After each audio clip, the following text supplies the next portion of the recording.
Hello दोस्तों, स्वागत है आपका डे नहीं है भाई हेलो दोस्तों, स्वागत है आपका एक और नए क्लास के साथ में। जो लोग भाई सेकंड सेमेस्टर के डिस्क्रिप्टिव पेपर देने जा रहे हैं उनके लिए ये बहुत अच्छी वीडियो होने वाली है। ध्यान से समझो, लास्ट तक बताएंगे।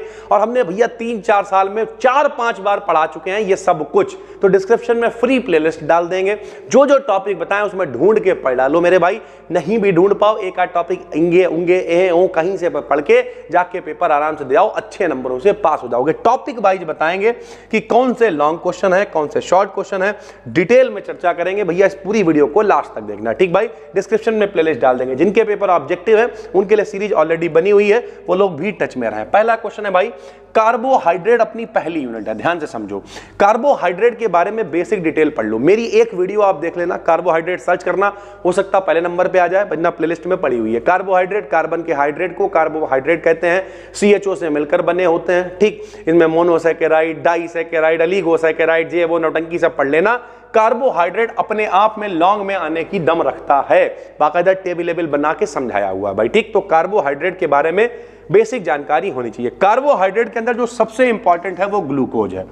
6-12-6 इसमें भी क्या इंपॉर्टेंट है, ग्लूकोज का कन्वर्जन कैसे होगा, कीटोस से एल्डोज कैसे बनेगा, ग्लूकोज से रिलेटेड एपीमेराइजेशन है, म्यूटा रोटेशन है। ये वो टॉपिक्स हैं भैया जो शॉर्ट में बनेंगे बार बार, या फिर लॉन्ग के अंदर पूरा ग्लूकोज से रिलेटेड पूछ लेंगे। अरेबिनोज को ग्लूकोज में कैसे कन्वर्ट करोगे, ग्लूकोज की फेनिल हाइड्रोजन से क्रिया कराते तो ओसाजोन ग्लूकोसाजोन बनता है, तो ग्लूकोज से ग्लूकोसाजोन कैसे बनाओगे, फ्रक्टोज से ग्लूकोज कैसे बनाओगे, ग्लूकोज से फ्रक्टोज कैसे बनाओगे। यानी ग्लूकोज टॉपिक को आप नहीं छोड़ सकते। ग्लूकोज से सॉर्बिटॉल, ग्लूकोज से ग्लूकोनिक एसिड, इस तरीके की चीजें होती हैं, ये आप बिल्कुल भी नहीं छोड़ सकते हो। मोस्ट इंपॉर्टेंट स्क्रीनशॉट लेते चलो भाई, ठीक है, क्योंकि भैया PDF जो है वो कई बार रह जाती है, फिर बच्चे परेशान हो जाते हैं। आगे चलते हैं, एमिनो एसिड्स भैया, ठीक। Alpha amino acid, beta amino acid, gamma amino acid. Amino acid से रिलेटेड चीजें आपको पता होनी चाहिए।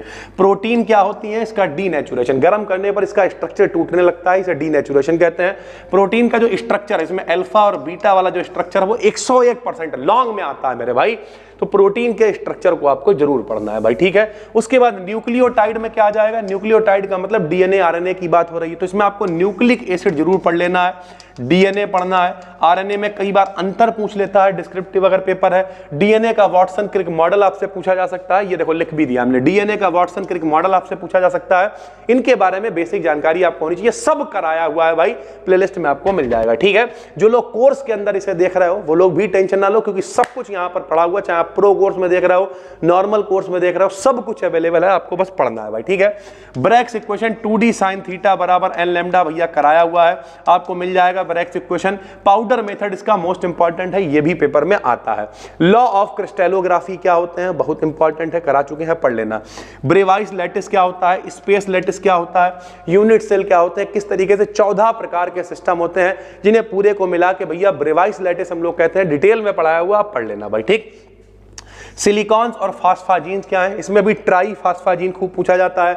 जो भैया आग बुझाने वाले कपड़े होते हैं उनमें इन सब का इस्तेमाल होता है। पॉलीमर्स बनाने में जो आर्टिफिशियल रबर्स होती हैं उनमें सिलिकॉन का इस्तेमाल होता है। तो ये आपको बेसिक जानकारी होनी चाहिए भाई, ठीक। सेलुलोज क्या है, तो सेलुलोज आर्टिफिशियल पॉलीमर होता है, ठीक। प्राकृतिक पॉलीमर होता है, यानी कृत्रिम, प्राकृतिक का मतलब नेचुरल पॉलीमर होता है। तो सेलुलोज से रिलेटेड आप थोड़ा सा पढ़ सकते हो। डाई में भैया, डाई का कलर और कॉन्स्टिट्यूशन, कैसे कलर आता है, ऑक्सोक्रोम क्या है, क्रोमोफोर क्या है, ट्रांजिशंस क्या है, इनका क्लासिफिकेशन क्या है, क्रोमोफोर, क्रोमोजेन, ऑक्सोक्रोम, इस सब के बारे में पढ़ाया हुआ, आपको पढ़ लेना है। ये 10 से 11 भैया, सेलुलोज भले ही ना पढ़ो, लेकिन ये 8-10 जो हमने आपको लॉन्ग क्वेश्चन बताए ये आपको जरूर पढ़ने हैं भाई, ठीक है। आप क्या करो, यहाँ से स्क्रीनशॉट ले लो भैया, ये आ गया पहला पन्ना, यहाँ से स्क्रीनशॉट ले लो फटाफट। ये लॉन्ग क्वेश्चंस का पहला पेज है भाई, 5 क्वेश्चन DNA के मॉडल तक देखने में लग रहे हैं मॉडल। जब आप न्यूक्लिक एसिड पढ़ोगे तो मॉडल भी संग में ही पढ़ोगे भाई, ठीक। और पढ़ाया हुआ एक एक वीडियो देखोगे, बहुत आराम से समझ में आ जाएगा, हम भरोसा दिला रहे हैं। शॉर्ट में बात करें, आइसो इलेक्ट्रिक पॉइंट खूब पूछा जाता है भाई, ठीक। सम इलेक्ट्रिक बिंदु, DNA RNA में अंतर पूछा जाएगा। उसके अलावा एस्प्रिन यानी सैलिसिलिक एसिड खूब पूछा जाएगा, एस्प्रिन के बारे में पढ़ लो। पैरासीटामोल पढ़ लो, एंटीबायोटिक पढ़ लो, मेलेटकाइट ग्रीन डाई होती है, एलिजरीन होती है, एजो डाई, मेथिल ऑरेंज है, इन सब के बारे में केवल रिएक्शन शॉर्ट में कि बनेगी कैसे, एक एक रिएक्शन केवल पढ़ लिया, थोड़ी थोड़ी जानकारी इकट्ठी कर ली, ये बैड डाई है, ये एजो डाई है, इस तरीके से थोड़ा थोड़ा इनके बारे में पढ़ लेना भाई, ठीक है। इसी तरीके से क्लोरोएम्फेनिकॉल है। ज्विटराइन क्या होता है, बहुत सरल है भैया, पेप्टाइड लिंकेज बना के इधर से उठा के उधर रख दो, एमिनो एसिड में ज्विटराइन बन जाएगा। पॉलीमेराइजेशन क्या होता है, बहुलीकरण, जिसमें important PVC most wanted, Teflon most wanted है, बेकेलाइट, ऑर्लॉन, पॉलीथीन बहुत इंपॉर्टेंट है भाई, ठीक। नाइलॉन 6,6 है, ब्यूना एस है, सिंथेटिक रबर जिसे कहते हैं, सुइक्रोज यानी चीनी के बारे में पढ़ सकते हो। और अलग से कुछ हमने यहां पे लिखे हुए हैं 4-5, जेनेटिक कोड क्या होता है, अनुवांशिक कूट जिसे कहते हैं, ये भी पढ़ाया हुआ है। एंटी इन्फ्लामेटरी एजेंट्स क्या होते हैं, इलास्टोमर्स क्या होते हैं, रिड्यूसिंग और नॉन रिड्यूसिंग अपचाई और अनअपचाई शर्कराएं क्या होती हैं, डिग्री ऑफ पॉलीमराइजेशन क्या है और सिंथोन्स क्या है। ये लास्ट में लिखे हुए हैं, पढ़ना या ना पढ़ना इतना इंपॉर्टेंट नहीं है ये, लेकिन ये सब जो चीजें लिखी हुई हैं भैया देखो फटाफट से स्क्रीनशॉट लो। एक, ठीक है, उसके बाद दूसरा लो भैया, 2, जल्दी फटाफट से स्क्रीनशॉट। ये आ गया मेरे भाई 3, और 3 के बाद ये आ गया ऊपर का, आप स्क्रीनशॉट ले चुके होगे। तो इस तरीके से ये जो छोटे से क्वेश्चंस हैं पढ़ोगे कैसे ये भी समझो भाई।